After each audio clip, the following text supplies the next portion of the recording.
बिस्मिल्लाहिर्रहमानिर्रहीम। अस्सलाम वालेकुम दोस्तों, कैसे हैं आप? दिस इज़ कैसर बारी फ्रॉम बारी लॉ एसोसिएट्स। आज का जो हमारा इमिग्रेशन टॉपिक है, जिस पे मैं आपको इंफॉर्मेशन देना चाह रहा हूँ, जिस पे मैं आपको एक बेसिक सी एक जो जनरल गाइडलाइन जिसको कह लीजिए वो देना चाह रहा हूँ, वो है जी कि ये जो इमिग्रेशन रिटर्न्स हैं, ये जो लोग जब यूके से बाहर जाते हैं और उसके बाद यूके में वापस आना चाह रहे होते हैं, या जो नई एप्लीकेशन फाइल करते हैं तो वहाँ पे जो आपको एक बैन लगता है, उसके हवाले से है। इन्फोर्समेंट आ जाती है इसमें, डिटेंशन के इश्यूज जो हैं वो इन्वॉल्व हैं इसमें, और जनरल इंस्ट्रक्शन जो हैं इस हवाले से क्या है वो मैं आपको बेसिक सी एक इन्फॉर्मेशन दूंगा।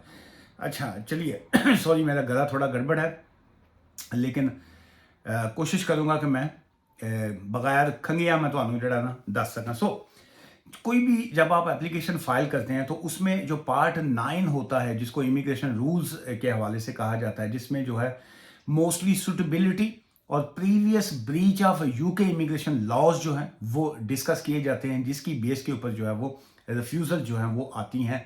क्या आपकी सूटेबिलिटी थी कि आप वो एप्लीकेशन फाइल कर सकें?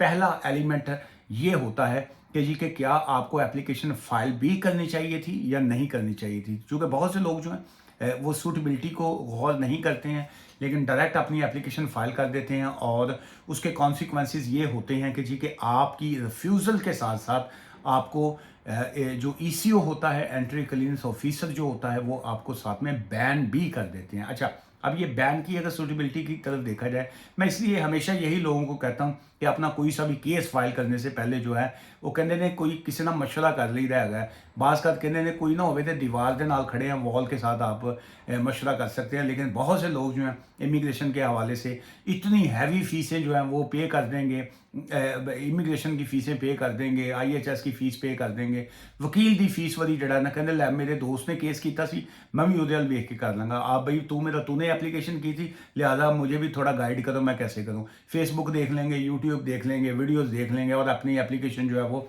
खुद ही स्टार्ट कर देंगे, और उसका रिजल्ट ये निकलता है कि आपकी एप्लीकेशन भी रिफ्यूज़ होती है। और उसके बाद जो है जब आपने उसको उससे उस दलदल से बचने के लिए, उससे निकलने के लिए जब आपको कोई एक्ट करना पड़ता है, तो आपको डबल फीसें भी देनी पड़ती हैं और आपको नुकसान भी होता है। चलिए, अच्छा, एक तो ये बात आ गई कि जी कि 12 मंथ्स का जो बैन है वो कहाँ पे आता है? लेफ्ट वॉलंटियर, क्या आप यूके में थे, आपने कोई ब्रीच ऑफ इमिग्रेशन लॉ किया, आपने यूके का जो कानून था इमिग्रेशन लॉज का, आपने उसको तोड़ा, उसमें कहीं ना कहीं आपने ऐसी इलीगल कोई एक्टिविटी की जिसकी वजह से अब आप वापस चले गए, लेकिन आप अपने पल्ले से अपनी टिकट खर्च करके गया, वॉलंटियर तौर पे गया, एट देयर ओन एक्सपेंसेस गया, लेकिन स्टिल जो है क्या आपके ऊपर 12 मंथ्स का बैन हो सकता है? द आंसर इज यस, वो बिल्कुल बैन आपको 12 मंथ्स का कर सकते हैं। अच्छा, 2 ईयर्स का बैन कहाँ पे आएगा?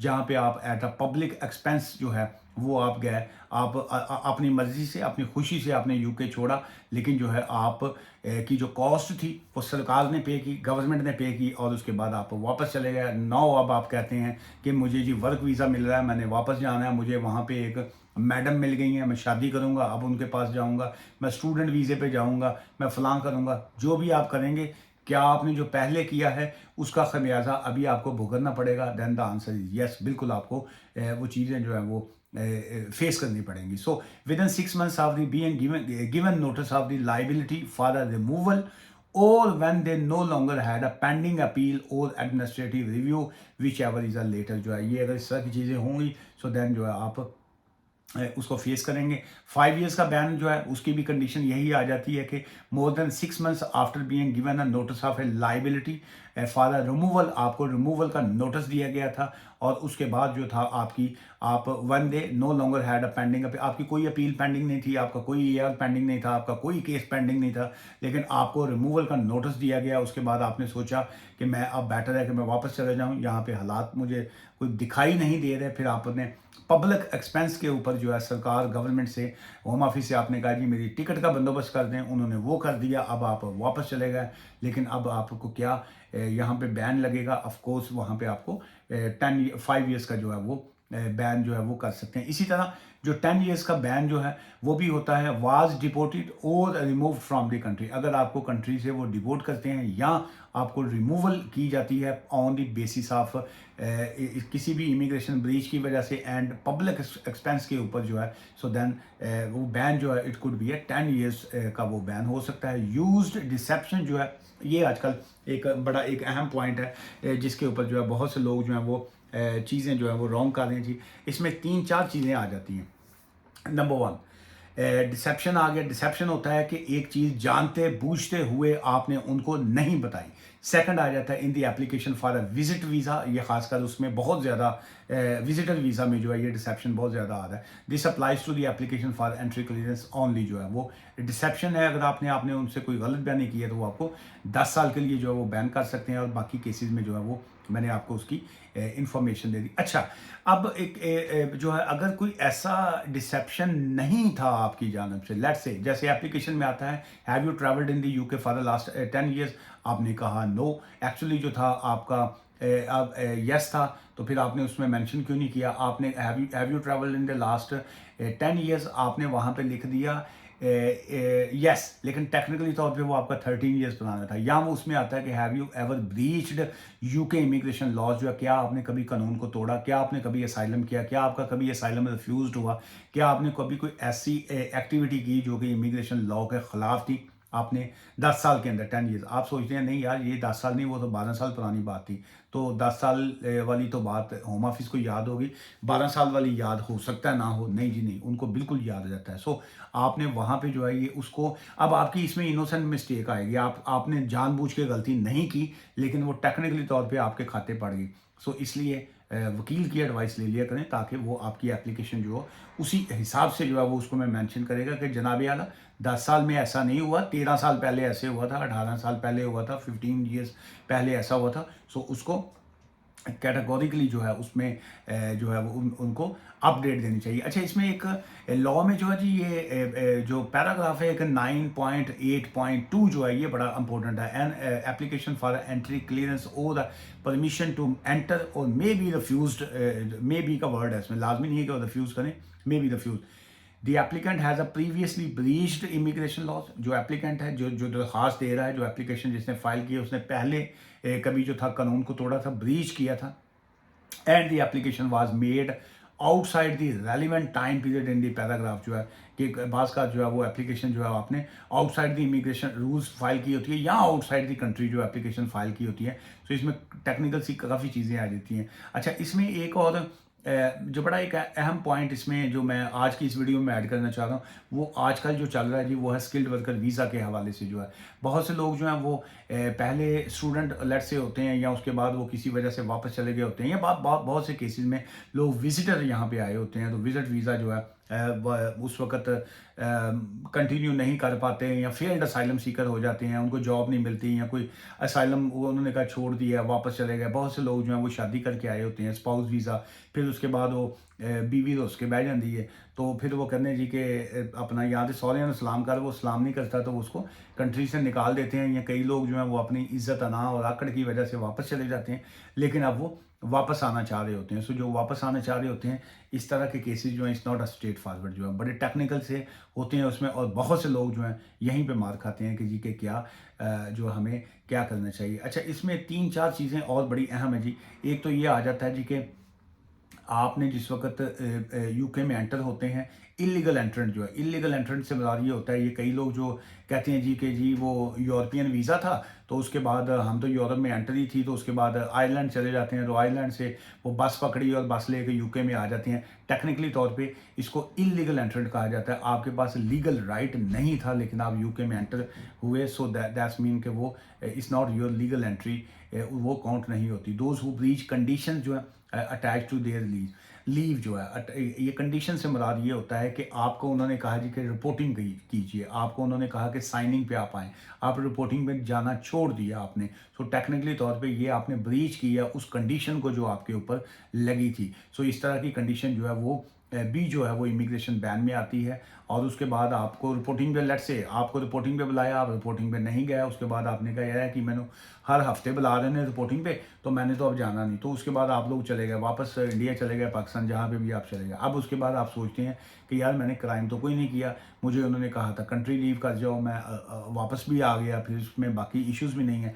इस तरह के केसेस में भी वो आपके ऊपर 1 ईयर का बैन हो सकता है जी। अभी क्योंकि पहले इतनी बैन नहीं लग रहे थे, अभी आजकल जो है बहुत सी एप्लीकेशन में वो बैन लगा रहे हैं जी। सो वीडियो लंबी हो जाएगी, लेकिन यह है कि मैं आप इसी से रिलेटेड अगर कोई सवाल छोड़ेंगे तो मैं फिर आपको उसके हवाले से जो है वो मज़ीद उसमें इंफॉर्मेशन दे सकूँगा। सो अगर आपके ऊपर बैन लगा हुआ है किसी भी वजह से, चाहे वो 1 ईयर का बैन है या आपके ऊपर जो 10 ईयर्स का बैन है या 5 ईयर्स का बैन है, और अगर आप समझते हैं कि आपको वो नहीं पता था या आपने उसका रिव्यू नहीं डाला, तो एक तो उसमें यह है कि वो इतना स्ट्रेट फॉरवर्ड केस है नहीं। क्या अब हम होम ऑफिस से रब्ता करेंगे तो क्या होम ऑफिस जो है वो आपको इनोसेंट मिस्टेक समझते हुए कि जी आपने आपने आपने जानबूझ के गलती नहीं की, आपसे मिस्टेक हो गई, या आप ने एजेंट वहाँ पे इस्तेमाल किया, उसने आप तक डॉक्यूमेंट्स नहीं पहुँचाया। आई डोंट नो कि क्या आपके केस के क्या सर्कमस्टांसिस हो सकते हैं। सो अगर इस तरह की कोई चीज़ें हैं,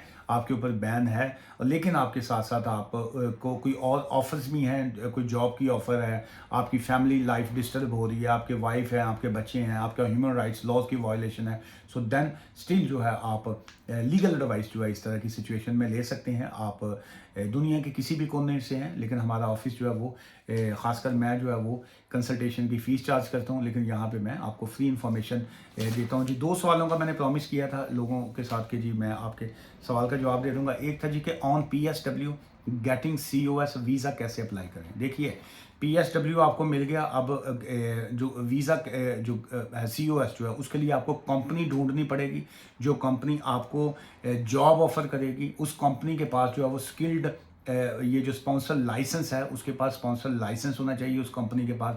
जब उसके पास स्पॉन्सर लाइसेंस होगा तो फिर वो आपका स्किल्ड वर्कर वीज़ा जो है वो आपको एक COS देंगे, सर्टिफिकेट ऑफ स्पॉन्सरशिप जो है, तो then you can apply for your skilled worker visa. So 3 चीज़ें आ गई इसमें। उस कंपनी के पास स्पॉन्सर लाइसेंस होना चाहिए, वो कंपनी आपको जॉब ऑफर करे, तीसरा वो आपको COS इशू करे, फोर्थ आप फिर उसके बाद आप वीज़ा अप्लाई कर सकते हैं जी। अच्छा, फिर उसके बाद एक और सवाल है जिन्होंने कहा जी कि मेरे खामद स्पाउस वीज़ा पर हैं और वो 2019 से वहाँ पे हैं यूके में, क्या 5 साल के बाद ILR लेकर बीवी को बुलवा सकते हैं? ये है जिनका सवाल। लेट मी रिपीट दिस सवाल अगेन। मेरे हस्बैंड स्पाउस वीज़ा पर हैं और क्या वो 5 साल के बाद ILR लेकर अपनी बीवी को बुलवा सकते हैं? Then the answer is yes. अगर आपके हस्बैंड जो है वो स्पाउस वीज़ा पर हैं, यूके में स्पाउस वीज़ा पर हैं, और अगर उनकी शादी फेल हो जाती है, ठीक है जी, और वो उसके बाद वो डिवोर्स लेते हैं, इंग्लिश डिवोर्स का सर्टिफिकेट ले लेते हैं, और इस डिवोर्स का सर्टिफिकेट लेने के बाद अगर उनके पास ILR होता है, ठीक है। अब इसमें 2-3 चीज़ें हैं, ये is not a straightforward चीज़। आपने आपका सवाल जो है, आपने कहा जी कि क्या ILR लेने के बाद बीवी को बुलवा सकते हैं? अगर उनके पास ILR किसी शख्स के पास है, लेट्स से मेरे पास इस वक्त ILR है, जो बाकी पहले गुजर गया, मैं यूके में आया स्पाउस वीज़ा के ऊपर, मैं यूके में स्पाउस वीज़ा पे आया, उसके बाद मेरी डिवोर्स हो गई, उसके बाद मेरी डिवोर्स के बाद जो है मुझे यहाँ पे ILR मिल गया, जैसे भी लिया मैंने 5 साल के रूट पे मिला या 10 साल के रूट पे मुझे मिला, जब भी मिला अब मेरे पास ILR है। सो इसका मतलब है वो जो मेरा पुराना जो गुजर गया वो मेरा माजी था, वो मेरा पास्ट था, it's nothing to do with my future जो है। अभी मेरे पास ILR है, तो मैं अगर मेरी इनकम जो है आज के दौर में 18,600 18,600 मेरी इनकम होगी, तो देन मैं यस आपको जो है यहाँ पे बुलवा सकता हूँ बीवी करके। अच्छा, चूंकि आपकी वो साहब जो थे वो यहाँ पे पहले स्पाउस वीज़ा पे थे, उनकी एक बीवी पाकिस्तान में थी। अब टेक्निकली तौर पे क्या उन्होंने उस अपनी एप्लीकेशंस में मेंशन किया हुआ था, चूंकि इस्लामिक तौर पे उनको इजाज़त है पाकिस्तान में 2 छोड़ 4 शादियाँ वो करें, लेकिन उन्होंने क्या डिसेप्शन तो नहीं किया? क्या उन्होंने अपनी जब एप्लीकेशन भरी थी यूके वाइफ वाली, वहाँ पे उन्होंने बताया कि जी मेरी पाकिस्तान में बीवी है, या उन्होंने कहा जी डिवोर्स है? ये सारे टेक्निकल से इश्यूज हैं, इसको आपको डिस्कस करना पड़ेगा अपनी अपने सिचुएशन के मुताबिक कि आपके मियाँ साहब ने क्या किया और आप लोगों ने जो है वो इमिग्रेशन के हवाले से क्या इंफॉर्मेशन इनको दी थी। लेकिन इन शॉर्ट ये है कि अगर आप कोई भी शख्स जो है उसके पास इस वक्त अगर ILR है और उसकी इनकम 18,600 है, तो वो बिल्कुल अपनी वाइफ को बुलवा सकता है। जाते जाते अगेन मैं यही कहूँगा, इस वीडियो में मैंने सिर्फ और सिर्फ इन्फॉर्मेशन दी है, it's nothing to do with the legal advice. ये बिल्कुल कोई लीगल एडवाइस नहीं है। लीगल एडवाइस के लिए जब तक मैं आपसे डायरेक्ट किसी से बात ना करूँ, आपकी डायरेक्ट मैं स्टोरी ना सुनूँ, आपके डायरेक्ट मैं सिचुएशन ना जानूँ, बाय लॉ मुझे इजाज़त ही नहीं है कि मैं आपको लीगल एडवाइस दे सकूँ। आज की इस वीडियो से इजाज़त दीजिए। दुआ में याद रखिएगा। Take care, bye for now, thank you.